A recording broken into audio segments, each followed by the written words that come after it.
উপরে ফরজ। নবী সাল্লাল্লাহু আলাইহি ওয়াসাল্লাম হাদিসে বলেন, তলাবুল ইলমি ফারিদাতুন আলা কুল্লি মুসলিম। প্রত্যেক মুসলমানের উপরে, চাই নারী হোক চাই পুরুষ হোক, সবার উপরে ইলমে দ্বীন শিক্ষা করা ফরজ। কিন্তু স্মরণ রাখবেন, ইলমে দ্বীন শিক্ষা করা ফরজ, সবার উপরে আলেম হওয়া ফরজ না।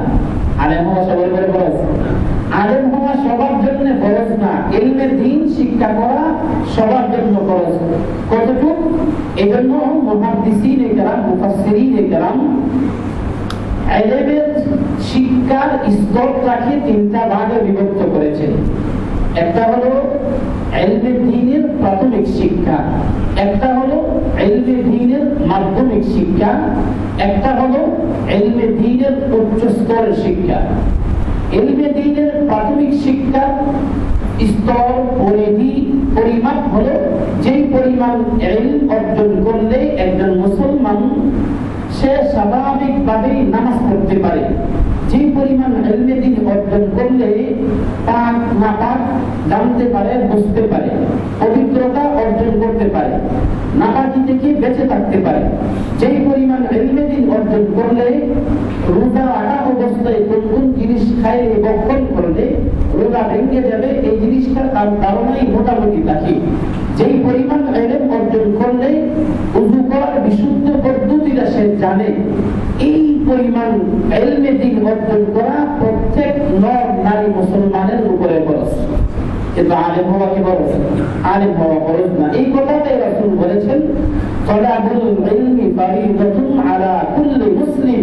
প্রত্যেক মুসলমানের উপরে ইলমে দ্বীন, ইলমে দ্বীনের প্রাথমিক শিক্ষাটা অর্জন করা প্রত্যেকের জন্য ফরজ। এই ফরজ যদি তরক করা হয়, তাহলে এই ফরজ তরক করার কারণেও আল্লাহর আদালতে জবাবদিহি করতে হবে। যাদের কারণে এই ফরজ তরক হবে, তারাও আল্লাহর আদালতে এর জন্য জবাবদিহি করতে হবে। রব্বে কারীম কুরআনুল কারীমের সূরাতুল আহজাবের 22 নম্বর পারার হিফজুল কোরআনের 6 নম্বর পৃষ্ঠায় বলতেছেন, হাসরের ময়দানে যখন বিচার সালিশ হবে, বিচার প্রক্রিয়া শুরু হবে, তখন সন্তান এক শ্রেণীর মানুষের ব্যাপারে, এক শ্রেণীর অপরাধীরা 2 শ্রেণীর মানুষের ব্যাপারে আল্লাহর কাছে অভিযোগ জানাবে। আল্লাহ সেই কথাটা কোরআনে বলতেছেন, وقالوا ربنا إنا أطعنا سادتنا وكبراءنا فأضلونا السبيلا ربنا آتهم ضعفين من العذاب والعنهم لعنا كبيرا। رب العالمين বলেন, হাসর ময়দানে এক শ্রেণীর লোক বলবে, ওগো আল্লাহ, পথভ্রষ্ট হয়েছি 2 শ্রেণীর মানুষের কারণে হয়েছি। হে আল্লাহ, 2 শ্রেণীর মানুষের কারণে পথভ্রষ্ট হয়েছি। ইন্না আতানা সাদাতানা ওয়া কুবারানা।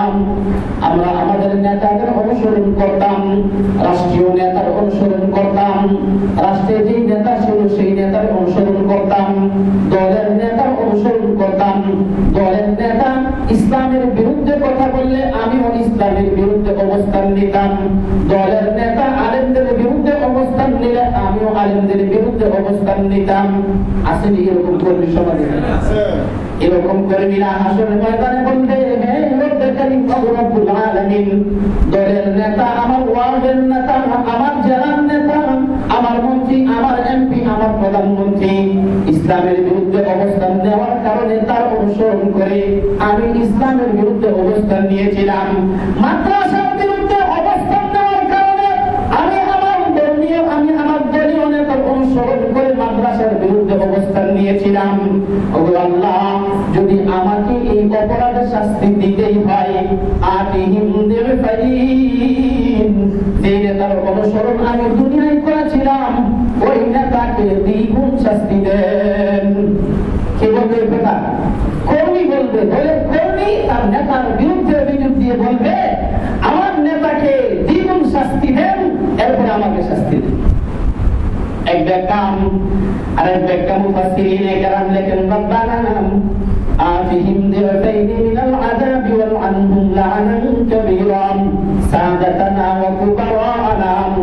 রব্বুল আলামিন, আমি যাদের ঘরে লালিত পালিত হয়েছি, আমার বাবা, আমার মা, আমার বড় ভাই, বাবা যখন ছিল না, বড় ভাই অভিভাবক,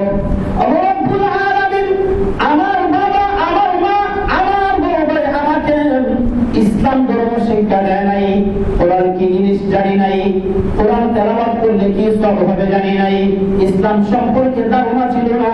আমাকে ডাক্তার বানানো হয়েছে, আমাকে ইঞ্জিনিয়ার বানানো হয়েছে। হ্যাঁ দোস্ত বুজুর্গ, সন্তানকে সব শিখাইলাম, সব বুঝাইলাম। ফেসবুক কিভাবে চালাইতে হয়, ল্যাপটপ কিভাবে চালাইতে হয়, সায়েন্স নিয়ে পড়াশোনা করাইলাম, আর্টস কমার্স নিয়ে পড়াশোনা সব কিছু করাইলাম, বড় বড় ডিগ্রি অর্জন করাইলাম, কিন্তু ইসলামের প্রাথমিক শিক্ষাটাও দিলাম না। সন্তান হাসর ময়দানে রব্বুল আলামিনের কাছে বলবে, আমি রব্বুল আলামিন, হে আল্লাহ, আমাকে ডাক্তার বানানো হয়েছে, ইঞ্জিনিয়ার বানানো হয়েছে, দুনিয়ার যাবতীয় বুদ্ধি আকল বিবেচনা সব আমাকে আমার অভিভাবক মাতা পিতা দিয়েছেন, কিন্তু কোরআনের ইলম দেয় নাই, হাদিসের ইলম দেয় নাই, নতুন ইলমটা আমাকে শিক্ষা দেয় নাই। হে আল্লাহ, যার দরুন ইসলামের উপর চলতে পারি না, ইসলাম বুঝি নাই, কেন আমাকে ইসলামের প্রাথমিক শিক্ষাটা দেওয়া হলো না? আল্লাহ, কেন আল্লাহ এবং রাসূলকে চিনানো হলো না, বোঝানো হলো না? আল্লাহ যারা আমার দায়িত্বে ছিল রব্বুল আলামিন, এদেরকে দ্বিগুণ শাস্তি দেন। চিন্তা করছেন, যে সন্তানকে আমি আজকে ডাক্তার ইঞ্জিনিয়ার বানানোর জন্য হাজার হাজার টাকা তার পিছনে খরচ করতেছি, পাগলের মতো তার পিছনে লেগে আছি, সে কিভাবে প্রতিষ্ঠিত হবে, কিভাবে দাঁড়াবে, কিভাবে সুশিক্ষিত হবে, আমাদের ভাষায় আমরা এগুলো বলতেছি।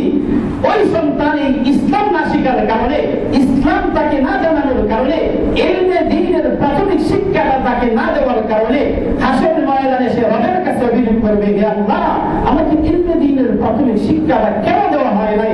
যাদের দায়িত্বে ছিলাম আমি, এদেরকে ধরেন, এদেরকে দ্বিগুণ শাস্তি দেন, এরপরে আমাকে শাস্তি দেন। আপন কাকে ডাকতেছি ভাই? সন্তান আমানত, সন্তানকে আমি আপন ডাকতেছি, ওই সময় আপন থাকবে না।